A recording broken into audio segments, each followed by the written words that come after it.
வணக்கம். தென்னாட்டுடைய சிவனே போற்றி, என் நாட்டவர்க்கும் இறைவா போற்றி. அன்பர்களே, நண்பர்களே, உங்கள் அத்துணை பேரையும் வரவேற்பதில் மிக்க மகிழ்ச்சி கொள்கிறேன். இன்னைக்கு நம்ம பேச போறது வாழ்க்கையில் இமயம் தொடும் சிம்மம். இமயமலை மாதிரி ஒரு உயரமான மலை கிடையாது உலகத்துல. அந்த மலையை தொடுவது என்பது சாத்தியமில்லை. சிம்ம ராசியை பொறுத்த வரைக்கும் சாதனை புரிவதற்காக பிறந்த ஒரு ராசி. எத்துணை தோல்விகள் வந்தாலும் அத்துணை தோல்விகளையும் முறியடித்து, வேதனைகளை முறியடித்து சாதனைகளாக மாற்றக்கூடிய ஒரு ராசி தான் சிம்ம ராசி. சிம்ம ராசி வாழ்க்கையில் இமயம் தொடுவார்களா? கண்டிப்பாக இமயம் தொடப்போகிற சிம்ம ராசி, வாழ்க்கையில் வெல்லப் போகிற சிம்ம ராசி. எப்படி? அதை பத்தி தான் இந்த வீடியோவில் நம்ம பார்க்க போறோம். என் அன்பிற்கினிய சிம்ம ராசி நேயர்களுக்கு முதலாம் படியாக என்னுடைய வணக்கத்தை தெரிவித்துக் கொள்கிறேன். இந்த வீடியோவில் நம்ம பேச போற குறிப்புகள் ரொம்ப முக்கியமானது. அதனால நீங்க குறிச்சு வச்சுக்கோங்க. முடிஞ்சா ஒரு பென்சில் பேனாவை எடுத்து வச்சுக்கோங்க. இதுல ரொம்ப முக்கியமான விஷயங்கள், இப்ப இருக்கக்கூடிய கிரக சூழ்நிலைகள், அடுத்த ஒரு மாதம் எப்படி கிரக சூழ்நிலைகள், முக்கியமான கிரக நிகழ்வுகள், இதை பத்தி தான் பேச போறோம். நம்ம குரு பயிற்சியை பத்தி பேசியிருக்கோம். சிம்மராசியிலிருந்து சனி பகவான், ராகு, கேது எல்லாம் பத்தி பேசியிருக்கோம். இப்ப சிம்ம ராசிக்கு ஒரு ரொம்ப நல்ல அற்புதமான காலகட்டங்கள். பெரும்பாலான சிம்மராசி நேயர்களுக்கு, குறிப்பாக சில சிம்மராசி நண்பர்கள் கஷ்டப்பட்டு கொண்டிருக்கும் போதுல பல பேர் நல்லா இருக்கக்கூடிய காலம் இது. கஷ்டப்படக்கூடிய சில பேர் அவங்களோட சொந்த ஜாதகத்தினாலதான் கஷ்டப்படுவாங்க. மிச்சபடி இப்ப இருக்கக்கூடிய கோச்சார நிலையினால அவங்க கஷ்டப்பட மாட்டாங்க. இது ரொம்ப புரிஞ்சுக்கணும். இரண்டாவது பாயிண்ட் என்ன அப்படின்னு பார்த்தோம்னா, சிம்மராசிக்கு இப்ப ராசியிலிருந்து 7ஆம் இடத்துல கண்டக சனியாகவும் 8ஆம் இடத்தில் ராகுவாகவும், இந்த 8ஆம் இடத்தில் இருக்கக்கூடிய ராகுவோட ராசியாதிபதி சூரியன், சுக்கிர, புதன் இருக்காங்க. இந்த 7ஆம் இடத்துல சனி மற்றும் செவ்வாய் இருக்காங்க. இப்போ 9ஆம் இடத்தில் இருக்கக்கூடிய குரு பகவான் 10ஆம் இடத்திற்கு ஏப்ரல் 30ஆம் தேதி அல்லது மே 1ஆம் தேதி பெயரப் போகிறார். ராசிக்கு 2ஆம் இடத்தில் கேது இருக்கிறார். இதுதான் கிரக நிலைமை. இதை எப்படி சிம்மராசிக்காரர்கள் எப்படி என்ன செய்ய போகிறது, என்ன நடக்க போகிறது, அதை பத்தி பார்ப்போம். இந்த ராசிநாதன் 8இல் ராகுவுடன் சேரும் போது திடீர் பதவிகள் வரும். இப்ப எலெக்ஷன் வேற வருது. சிம்மராசியில் இருக்கக்கூடிய அரசியல்வாதிகளுக்கு, அரசியல் தலைவர்களுக்கு திடீர் பதவிகள் வரும். எலெக்ஷன்ல கேண்டிடேட் எல்லாம் அனௌன்ஸ் பண்ணியானா கூட எலெக்ஷன் முடிஞ்ச பிறகு திடீர் என்று பதவிகள் வரலாம். அது ராஜ்யசபா எம்பி பதவியா இருக்கலாம்,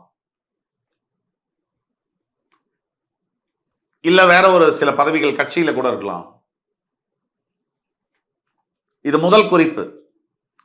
இரண்டாவது, சிம்மராசியில் இருக்கக்கூடிய கலைத்துறையை சேர்ந்த அன்பர்கள், சினிமா துறையில பணியாற்றக்கூடியவர்கள், அதாவது ஒரு டெக்னீஷியன் ஆகவோ, லைட்மேன் ஆகவோ, எடிட்டர்ஸ் ஆகவோ, ஆக்டர் ஆகவோ, டைரக்டர் ஆகவோ, இப்படி எந்த வகையில சினிமா துறையில் இருக்கக்கூடிய, மீடியா துறையில் இருக்கக்கூடிய சிம்மராசி அன்பர்களுக்கு 3ஆம் இடத்துக்கு அதிபதியான சுக்கிர பகவான் 8ல போய் உச்சமாயி புதனோட சேர்ந்து சுகவாசி யோகத்துல உட்கார்ந்துருக்கார். இந்த சுக்கிரனானவர் புதனுடன் சேரும்போது த மோஸ்ட் பாசிட்டிவ் கன்ஜெக்ஷன் சொல்லுவாங்க. 8ஆம் இடம் என்பது திடீர் அதிர்ஷ்டம், திடீர் பணவரவு, திடீர் யோகம், இதையெல்லாம் குறிக்கக்கூடிய இடத்துல முழு சுப கிரகமான சுக்கிர பகவான் உச்சம் பெறுவது என்பது தற்சமயம் கோச்சார ரீதியாக மிகப்பெரிய பலனை தருகிறது. வாழ்க்கையில சிம்மராசிக்கென்று சிம்மராசியை அப்படியே பொளந்து 4 பக்கமா சொல்லணும் அப்படின்னா பாயிண்டா, ஈகை குணம், மற்றவர்களுக்கு உதவி செய்யக்கூடிய குணம் என்பது சிம்மராசிக்காரர்களுக்கு பிறவியிலேயே இருக்கும். மற்றவர்களுக்காக உயிரை கொடுப்பதுல சிம்மராசி முதலிடம். நல்லா தெரிஞ்சும் கூட இவர்கள் தான் என்னை ஏமாத்துறாங்கன்னு தெரிஞ்சும் கூட சிம்மராசிக்காரர்கள் துணிந்து போய் அவர்களுக்கு உதவி செய்வார்கள். எதை கண்டும் அசராத ஒரு மனம் இருக்கும். எந்த இதுக்கும் பயம் இருக்காது, எதை பத்தியும் கவலையும் கிடையாது. நான் என்ன செய்யறேனோ அதான்.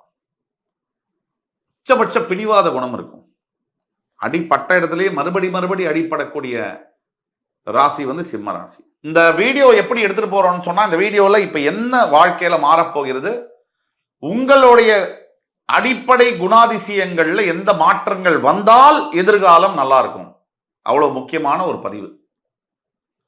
முக்கியமா சிம்மராசிக்காரர்கள் வெளுத்ததெல்லாம் பாலுன்னு நம்பக்கூடியவர்கள். நண்பனும் பகை போல் தெரியும், அது நாள்பட புரியும் அப்படிங்கிற வாக்கு எல்லாரையும் நண்பராக பாவிச்சு அவர்கள் மூலியமாக ஏமாந்து மிகப்பெரிய அளவில் தோல்வியை சந்திக்கக்கூடிய சூழ்நிலைகள்லாம் சிம்மராசி அன்பர்கள் பார்த்திருப்பீங்க. சோ எந்த குணத்தை நீங்கள் மாற்றிக்கொள்ள வேண்டும்? இந்த கிரக சூழ்நிலைக்கு 8ஆம் இடத்தில் ராஜயோகம் பொருந்திய தற்சமய சூழ்நிலையில பதவிகள் தரக்கூடிய சூரிய ராகு இணைவு, திடீர் அதிர்ஷ்டங்கள், வெளிநாட்டு சம்பந்தப்பட்ட வியாபாரங்கள், தொடர்பு, கலைத்துறையில் உச்சபட்ச வாய்ப்புகள், அரசியல் துறையில் உச்சபட்ச வாய்ப்புகள், ஐடி துறையில் உச்சபட்ச வாய்ப்புகள், வேலை சம்பந்தப்பட்ட வியாபாரம் சம்பந்தப்பட்ட அத்தனை விஷயங்களையும் தூக்கி எல்லாரையும் சாப்பிடுற அளவுக்கு ஒரு சான்ஸ் கிடைக்குது அப்படின்னு சொன்னா வாழ்க்கையில் இமயம் தொட போகிற சமயத்துல எதை நீங்கள், எந்த குணாதிசயங்களை நீங்கள் மாற்றிக்கொண்டே ஆக வேண்டும்? உங்களுடைய பிறவி குணாதிசயமான வெளுத்ததெல்லாம் பாலுன்னு நம்புற குணாதிசயத்தை நீங்க மாத்திக்கணும். ஏன்னா சார், இன்னைக்கு 2024 இருக்கோம். நம்ம யாரையும் நல்லதாகவும் நினைக்க வேண்டாம், அதே சமயத்துல தப்பாவும் நினைக்க வேண்டாம்.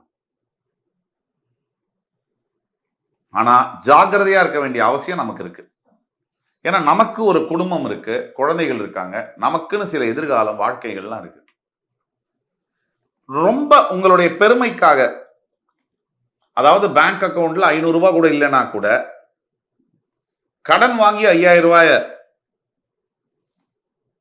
செலவு பண்ணக்கூடிய அந்த குணாதிசயங்களை மாத்திக்கணும்.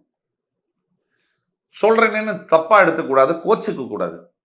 நீங்க வீண் ஜம்பம் அந்த இது பண்ணக்கூடாது.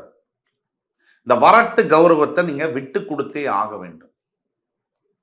இதையெல்லாம் நீங்க செய்ய போல அப்படின்னு சொன்னா, ஒண்ணு பண விரயம்.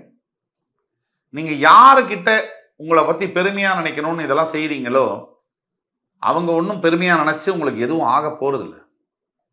ஸோ அதை மாத்திக்கணும். அதே மாதிரி கணவனா இருக்கக்கூடிய சிம்மராசி அன்பர்கள், மனைவியா இருக்கக்கூடிய சிம்மராசி தோழிகள் எல்லாருமே கணவன் மனைவி கிட்ட தேவையில்லாத பிடிவாதத்தை கைவிட வேண்டும். சிம்மராசிக்கு ஈகோ இல்லைன்னா எப்படி சார்? ஈகோவை நீங்க கைவிடணும். இப்போ முதல்ல தேவையில்லாத ஒரு ஜம்பத்துக்காக, வரட்டு கௌரவத்துக்காக செலவு பண்றதை நிறுத்தணும். எல்லாரையும் வெளுத்ததுதான் பாலுன்னு நம்பக்கூடாது. குடும்பத்துல விட்டு கொடுக்கணும். இந்த 3 ரொம்ப முக்கியமான குணங்கள். சிம்மராசியை பொறுத்த வரைக்கும் சற்று ஓரளவிற்கு சோம்பேறிகளா தான் இருப்பாங்க. ஆனா வேலை செய்யணும்னு ஆரம்பிச்சுட்டா உங்களுக்கு வேலை செய்யறதை நீங்க நிறுத்தவே மாட்டீங்க. இந்த காலம் உங்களுக்கு கூடி வருகிறது. இந்த வாழ்க்கையில் வசந்த காலம் வருகிறது. இந்த வசந்த காலம், இந்த வெற்றி பெறக்கூடிய சூழ்நிலை வருகிறது. இப்போ உங்களுடைய 8ஆம் பாவத்தில் இருக்கக்கூடிய சூரிய ராகு சுக்கிர புதன் இணைவு என்பது அடுத்த ஒரு 2 வாரம், ஒரு 4 வாரத்துக்கு உங்களுக்கு வந்து மிகப்பெரிய மாற்றங்களை தருவதாக இருக்கிறது.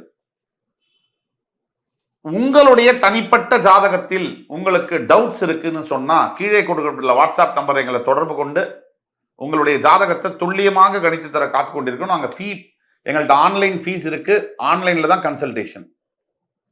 ஆனாலும் உங்கள் எதிர்காலத்தில் நீங்கள் எதை எதிர்பார்க்கலாம், எதை எதிர்பார்க்க வேண்டாம் அப்படிங்கிற முடிவு, டிசிஷனை நாங்கள் வந்து ஃபெசிலிட்டேட் பண்ணி தருவோம், சஜஷன் பண்ணி தருவோம். கிளியரா ப்ரெடிக்ட் பண்ணி சொல்ல முடியும். கீழே கொடுக்கப்பட்டுள்ள வாட்ஸ்அப் நம்பர்ல எங்களை தொடர்பு கொள்ளுங்க. அதே மாதிரி நான் சொன்ன பாயிண்ட்ஸ் எல்லாம் மறக்காதீங்க. ஆன்மீக ரீதியா நீங்கள் என்ன செய்ய வேண்டும் அப்படின்னு சொன்னா, பரமேஸ்வரன் ஈஸ்வரன் கோவிலுக்கு, ஆலயங்களுக்கு சென்று தான தர்மங்கள் செய்ய வேண்டும். அவரவர் சக்திக்கேற்ப.